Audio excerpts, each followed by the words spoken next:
న్యాయం చేయటానికి మేనిఫెస్టోను రిలీజ్ చేసింది. మొన్న రాహుల్ గాంధీ గారు, కాంగ్రెస్ ప్రెసిడెంట్ ఖార్గే గారు కలిసి యువకుల కోసం రిలీజ్ చేసిన నేషనల్ మేనిఫెస్టో ఒకసారి మన రాష్ట్ర ప్రజలకు కూడా తెలియాలి కాబట్టి ఆంధ్ర రాష్ట్ర కాంగ్రెస్ పార్టీ అధ్యక్షురాలిగా ఈరోజు కాంగ్రెస్ పార్టీ నేషనల్ అజెండా యువత కోసం ఈ విధంగా ఉంది అని డిక్లేర్ చేస్తున్నాం. భర్తీ భరోసా అనే స్కీము కాంగ్రెస్ ప్రభుత్వము అధికారంలోకి వచ్చినాక 30 లక్షల ఉద్యోగాలను భర్తీ చేస్తుంది అని దేశంలోని యువతలందరికీ మాటిస్తున్నాం.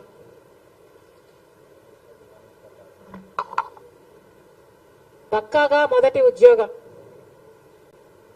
ఇది ఎక్కడా లేని విధంగా అప్రెంటిస్షిప్ కి హక్కు కల్పిస్తూ 25 సంవత్సరాలు తక్కువ వయసున్న ప్రతి డిప్లొమా హోల్డర్ కి, డిగ్రీ హోల్డర్ కి, గ్రాడ్యుయేషన్, పోస్ట్ గ్రాడ్యుయేషన్ ఇలాంటి ప్రొఫెషనల్ కోర్సులు చేసిన వాళ్ళకి ప్రైవేట్ లేదా ప్రభుత్వ సంస్థల్లో ఏడాది పాటు వాళ్ళకి అప్రెంటిస్షిప్ ఇస్తూ వాళ్ళ స్కిల్ డెవలప్మెంట్ కోసం రూపొందించిన పథకం. దీని ద్వారా స్కిల్ డెవలప్మెంట్ కోసం అప్రెంటిస్షిప్ లో చేరిన ఈ యువకులకి సంవత్సరానికి ₹1,00,000 ఇచ్చేలా రూపొందించిన పథకం. పేపర్ లీకుల నుండి విముక్తి కలిగిస్తామని కాంగ్రెస్ పార్టీ మాటిస్తుంది. ఇటీవల చూసాం, ఉత్తరప్రదేశ్ లో అయితేనేమి, మొన్న పక్కన ఉన్న తెలంగాణలో అయితేనేమి పేపర్ లీకులు అయ్యి ఎంతమంది బిడ్డలు ఆత్మహత్యలు చేసుకున్నారో కూడా చూసాం. ఇలాంటివి కాకుండా ఉండడానికి కట్టుదిట్టమైన భద్రత, కఠినమైన కొత్త చట్టాల ద్వారా పేపర్ లీకులు అన్నది జరగకుండా ఉండేటట్టు చూస్తామని కాంగ్రెస్ పార్టీ మాటిస్తుంది. గిగ్ ఎకానమీలో సామాజిక భద్రత. గిగ్ ఎకానమీ అంటే అమెజాన్, జొమాటో లాంటి డెలివరీ బాయ్స్ అయితేనేమి, ఊబర్, క్యాబ్స్ లాంటి డ్రైవర్లు అయితేనేమి, ఇలాంటి వాళ్లకు సింగిల్ జాబ్ ఓరియంటెడ్ గా పనిచేస్తున్న వాళ్ళకి ఈరోజు ఏ మాత్రం భద్రత లేదు. మొన్న చూసాం, ఒక అబ్బాయి డెలివరీ చేయడానికని వెళ్తే డెలివరీ చేసిన తర్వాత బయటికి అపార్ట్మెంట్ నుంచి బయటకు వస్తున్న క్రమంలో కింద పడితే, బాల్కనీ నుంచి కింద పడితే ప్రాణం పోయింది. కానీ ఆ అబ్బాయికి కనీసం ఇన్సూరెన్స్ కూడా ఇవ్వలేదు ఆ కంపెనీ. ఇలాంటివి జరగకుండా ఉండడానికి గిగ్ ఎకానమీలో పనిచేస్తున్న బిడ్డలకు అందరికీ బెటర్ వర్కింగ్ కండిషన్స్ ఉండేలా, వాళ్లకు సోషల్ సెక్యూరిటీ కూడా ఉండేలా ఆ ప్లాట్ఫామ్స్ అన్ని కూడా బాధ్యత వహించి గిగ్ ఎకానమీలో పనిచేస్తున్న వాళ్ళకి తగినంత గౌరవం, తగినంత సెక్యూరిటీ ఇచ్చే విధంగా కొత్త చట్టాలు తీసుకొస్తామని కాంగ్రెస్ పార్టీ మాటిస్తుంది. యువ రోషిని ద్వారా 5,000 కోట్లతో ఒక కార్పస్ ఫండ్ ఏర్పాటు చేస్తామని, దీని ద్వారా 40 సంవత్సరాలు కంటే తక్కువ ఉన్న వారికి వారు ఏదైనా ఉద్యోగాలు ఏదైనా చిన్న స్టార్టప్లు చేసుకోవాలంటే వాళ్ళకి ఫండ్ ఇస్తామని కాంగ్రెస్ పార్టీ మాటిస్తుంది. ఇవన్నీ కాంగ్రెస్ పార్టీ ఆలోచన చేసింది అంటే ఈరోజు రాహుల్ గాంధీ గారు పాదయాత్రలో, దిగ్విజయంగా జరుగుతున్న పాదయాత్రలో ఎంతో మంది యువకులు ఆయన దగ్గరికి వచ్చి ఈ సమస్యలు ఉన్నాయి, మేము ఈ సమస్యలు ఫేస్ చేస్తున్నాము, మమ్మల్ని పట్టించుకునే వాళ్ళు లేరు, ప్రభుత్వాలు ఉద్యోగాలు ఇవ్వటం లేదు, ప్రైవేట్ పరంగా ఏ ప్రభుత్వాలు కానీ ప్రోత్సాహాలు ఇవ్వటం లేదు, కార్పొరేషన్ల ద్వారా లోన్లు ఇవ్వటం లేదు, ఇలాంటి ఎన్నో సమస్యలు ఆయన ముందుకు వచ్చాయి. కాబట్టి కాంగ్రెస్ పార్టీ ప్రత్యేకంగా రూపొందించిన మేనిఫెస్టో యువకులకు న్యాయం చేసే ఈ మేనిఫెస్టో. ప్రత్యేకంగా ఆంధ్ర రాష్ట్రంలో యువకులకైతే న్యాయం జరగటం లేదు. ప్రత్యేకంగా ఆంధ్ర రాష్ట్రంలో నిరుద్యోగ సమస్య అతిపెద్ద సమస్యగా మారింది. లక్షల మంది బిడ్డలు ఈరోజు ఉద్యోగాలు లేక చిన్న చిన్న ఉద్యోగాలు 8,000 రూపాయలకు 10,000 రూపాయలకు పనిచేసుకుంటున్న పరిస్థితి ఉంది. ఈరోజు ఎందుకో అని అడుగుతున్నాం. ప్రభుత్వాలు సమాధానం చెప్పాల్సిన అవసరం లేదా అని అడుగుతున్నాం. ఈరోజు కాంగ్రెస్ పార్టీ ప్రశ్నిస్తుంది ప్రభుత్వాన్ని. మీరు 2,30,000 ఉద్యోగాలను, ప్రభుత్వ ఉద్యోగాలను భర్తీ చేస్తాము అని మాటిచ్చి, మీ ఎన్నికల ప్రచారాల్లో మీరు మాటిచ్చి అధికారంలోకి వచ్చారు. 2,30,000 ఉద్యోగాలు ప్రభుత్వ శాఖల్లో ఖాళీగా ఉన్నాయి. చంద్రబాబు గారు, అప్పటి ముఖ్యమంత్రి చంద్రబాబు గారు వాటిని భర్తీ చేయలేదు. ఎందుకు చేయలేదు అని ప్రశ్నించారు. ఆ రోజుల్లో చంద్రబాబు గారు 23,000 టీచర్ ఉద్యోగాలు ఖాళీగా ఉంటే ఎందుకు 7,000నే భర్తీ చేస్తున్నారు, సిగ్గులేదా అని తిట్టిన మీరు అధికారంలోకి వచ్చిన తర్వాత మెగా డిఎస్సి వేసి అన్ని టీచర్ ఉద్యోగాలను భర్తీ చేస్తాం, 25,000 టీచర్ ఉద్యోగాలను భర్తీ చేస్తామన్న మీరు ఈ రోజు ప్రభుత్వం ఏం చేస్తుంది అని జగన్మోహన్ రెడ్డి గారు రాష్ట్ర యువతకు సమాధానం చెప్పాల్సిన అవసరం ఉంది. 2,30,000 ఉద్యోగాలు ఆ రోజు ప్రభుత్వ శాఖల్లో ఖాళీగా ఉన్నాయి అన్నారు. ఏపీపీఎస్సీ ద్వారా వాటినన్నింటినీ భర్తీ చేస్తాము అన్నారు. మరి ఈ రోజు ఎన్ని భర్తీ చేశారు? ఎన్ని భర్తీ చేయలేదు. కనీసం 10% కూడా భర్తీ చేయలేదు. కనీసం 2% కూడా భర్తీ చేయలేదు. మీకు కావాల్సిన వాళ్లకు, మీ కార్యకర్తలకు మీకు కావాల్సిన ఉద్యోగాలు ఇచ్చుకొని వాటిని పర్మనెంట్ చేస్తామని చెప్తున్నారు తప్పితే 2,30,000 ఉద్యోగాలు ప్రభుత్వ శాఖల్లో భర్తీ చేస్తాము, ఖాళీగా ఉన్నాయని చెప్పిన మీరు ఎందుకు చేయలేదు అని అడుగుతున్నాం.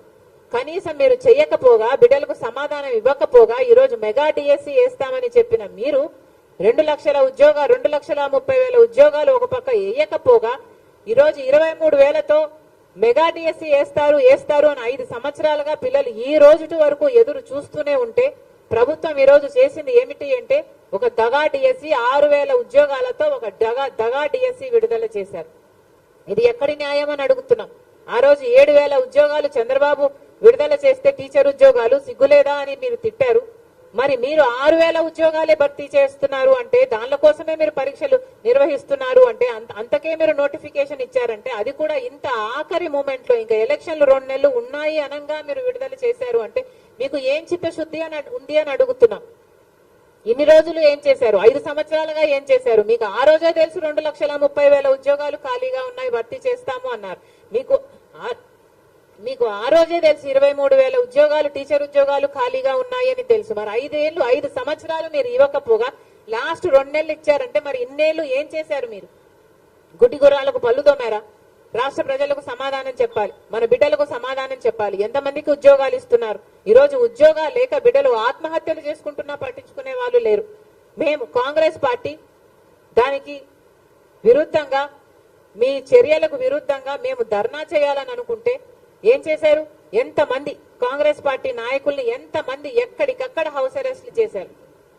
అసలు ఒక ప్రోగ్రామ్ గా తీసుకొని ఒక యువకులంతా, యూత్ కాంగ్రెస్ అంతా, ఎన్ఎస్యుఐ అంతా మొత్తం అందరూ కలిసి చేస్తే ఎక్కడికక్కడే అరెస్టు చేశారు. తీరా కాంగ్రెస్ పార్టీ అధ్యక్షురాలుగా నేను కూడా చెయ్యబోతే, తీరా నన్ను కూడా హౌస్ అరెస్ట్ చేయబోతే తప్పించుకొని వచ్చి ఆఫీస్లోనే, కాంగ్రెస్ పార్టీ ఆఫీస్ ఇదే బిల్డింగ్ లో రాత్రంతా గడపాల్సి వచ్చింది. పోలీసుల నుంచి తప్పించుకోవడం. మేమేమైనా టెర్రరిస్టులమా? మేమేమైనా క్రిమినల్స్మా? ఎందుకు చేస్తున్నారు ఇలా అని అడుగుతున్నాం. కనీసం ప్రజలకు, ప్రతిపక్షాలకు కనీసం నిరసన చేసే హక్కు కూడా లేదా? తీరా అంతా చేసి మమ్మల్ని మేము కాపాడుకొని నెక్స్ట్ రోజు ధర్నా చేస్తే మమ్మల్ని తీసుకెళ్లి ఈడ్చుకెళ్లి పోలీస్ స్టేషన్లలో పడేశారు. పోనీ దాంతోనైనా మీకేమైనా చలనం వచ్చిందా? ఉద్యోగాలు ఇచ్చారు అంటే ఏం చేశారు? పోలీసులు వాడుకుంటున్నారు, మీ అధికార దుర్వినియోగం చేస్తున్నారు తప్పితే అసలు మీకు బీజేపీ పార్టీకి ఏమిటి తేడా అని అడుగుతున్నాం. బీజేపీ పార్టీ వాళ్ళకి ఇష్టం లేని వాళ్ళ మీద, వాళ్ళ కోపం వచ్చిన వాళ్ళ మీద ఈడీని ప్రయోగిస్తుంది, ఇన్కమ్ ట్యాక్స్ ని ప్రయోగిస్తుంది. మీరు కూడా అంతే కదా, పోలీసులను ప్రయోగిస్తున్నారు. మరి మీరు బీజేపీ వారసులు అని మీరు అనిపించుకుంటున్నారు కదా, మీరు బీజేపీ వారసులు కాకపోతే మరి ఏమిటి? ఇది ఏం పద్ధతి అని అడుగుతున్నాం. బీజేపీ పార్టీ యువకులను మోసం చేసింది 2 కోట్ల ఉద్యోగాలు సంవత్సరానికి ఇస్తామని చెప్పి. ఇక్కడ జగనన్న గారు కూడా మన యువకుల్ని మోసం చేశారు. 2,30,000 ఉద్యోగాలు మన యువకులకు ఇస్తామని చెప్పి. మరి మీకు బీజేపీ పార్టీకి ఏమిటి తేడా? మీరు ముమ్మాటికి బీజేపీ వారసులనే నిరూపించుకుంటున్నారని మళ్ళీ మళ్ళీ చెప్తున్నాం. ఏమా ఎనీథింగ్ ఎల్స్?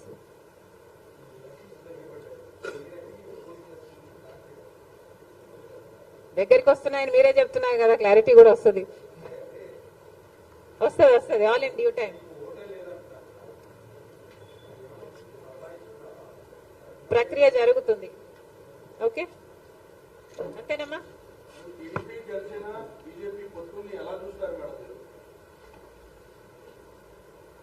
రాష్ట్ర ప్రజలు ఎలా చూస్తున్నారు, మీరు ఎలా చూస్తున్నారు, ఇది ఏం పద్ధతి అని ఎవరికి అనిపించటం లేదా? అసలు గమనించాల్సిన పాయింట్ ఏమిటంటే మన రాష్ట్రంలో ప్రత్యేక హోదా గురించి ఊసే లేకుండా చేశారు తెలుగుదేశం పార్టీ వైసీపీ పార్టీలు కలిసి. ప్రత్యేక హోదా మనకు ఊపిరి. ప్రత్యేక హోదా లేకపోతే మనం బాగుపడలేం, మనకు భవిష్యత్తు లేదు. 10 సంవత్సరాలుగా అది నిరూపణ అయ్యింది. అయినా కూడా ఈ 10 సంవత్సరాలలో ఎమ్మెల్యేలు ఎంపీలు ఇంతమంది అధికారంలో ఉండి కూడా అసలు ఊసే లేకుండా చేశారు, అసలు ఆ మాటే లేకుండా చేశారు. ప్రత్యేక హోదా అన్న అంశమే లేకుండా చేస్తున్నారు కదా. ఈరోజు మేము కాంగ్రెస్ పార్టీగా వచ్చి మేము కొట్లాడుతున్నాం తప్ప ప్రత్యేక హోదా గురించి తెలుగుదేశం పార్టీ గాని, చంద్రబాబు గారు గాని, వైసీపీ జగన్మోహన్ రెడ్డి గారు గాని ఒక్క నిజమైన ఉద్యమం అయినా చేశారా అధికారంలో ఉండి, ముఖ్యమంత్రులుగా ఉండి అని అడుగుతున్నాం. ఈరోజు ప్రత్యేక హోదా మనకు బీజేపీ పార్టీ ఇవ్వలేదు, పోలవరం ప్రాజెక్టు ఇవ్వలేదు, మనకు రాజధాని ఇవ్వలేదు. ఒక్క హామీ కూడా నెరవేరకపోతే మరి చంద్రబాబు గారు బీజేపీ పార్టీతో ఎందుకు పొత్తు పెట్టుకుంటున్నారో సమాధానం చెప్పాలి. ఏం చేసింది బీజేపీ పార్టీ అని పొత్తు పెట్టుకుంటున్నారు? బీజేపీ పార్టీ ఇంత మోసం చేస్తే, ఇంత వెన్నుపోటు పొడిస్తే చంద్రబాబు గారు అంతగా తిట్టి, అంతగా దూషించి మళ్ళీ ఈ రోజు రాష్ట్రం కోసమని నేను పొత్తు పెట్టుకుంటున్నానని చెప్తున్నాడంటే ఇంకా ఏమనాలి మనిషిని? ఈ పెద్ద మనిషి ఊసరి వాళ్ళ కంటే ఎక్కువ రంగులు మారుస్తున్నారు కదా. ఫస్ట్ ఏమో ప్రత్యేక హోదా కోసం పొత్తు పెట్టుకుంటున్నానని చెప్పాడు, ఎన్నికలు గెలిచారు, వాళ్ళ కేబినెట్ లో అధికారం కూడా అనుభవించారు. ఆ తర్వాత లేదు అని తిట్టి మరీ బయటకు వచ్చారు. మళ్ళీ ఇప్పుడు మళ్ళీ మెచ్చుకొని మేము గౌరవిస్తున్నామని చెప్పి మళ్ళీ చేరుతున్నారు. దేనికంటే మీకు గౌరవం? పవన్ కళ్యాణ్ గారు కూడా అడుగుతున్నాను, మోడీ అంటే అపారమైన గౌరవం అన్నారు. దేనికి మీకు అపారమైన గౌరవం? మనకు పోలవరం ఇచ్చినందుకు మీకు అపారమైన గౌరవమా? మన రాజధాని ఇచ్చినందుకు మీకు అపారమైన గౌరవమా? స్పెషల్ చేసి ఇచ్చినందుకు మీకు అపారమైన గౌరవమా? ప్రజలకు సమాధానం చెప్పాల్సిన అవసరం ఉంది. జగన్మోహన్ రెడ్డి గారిని కూడా అడుగుతున్నాం, మీరు ఇంకా తెలివైన వాళ్ళు, మీ పొత్తులు కనిపించవు. ఎందుకంటే మీ అక్రమ పొత్తులు, మీ రహస్య పొత్తులు.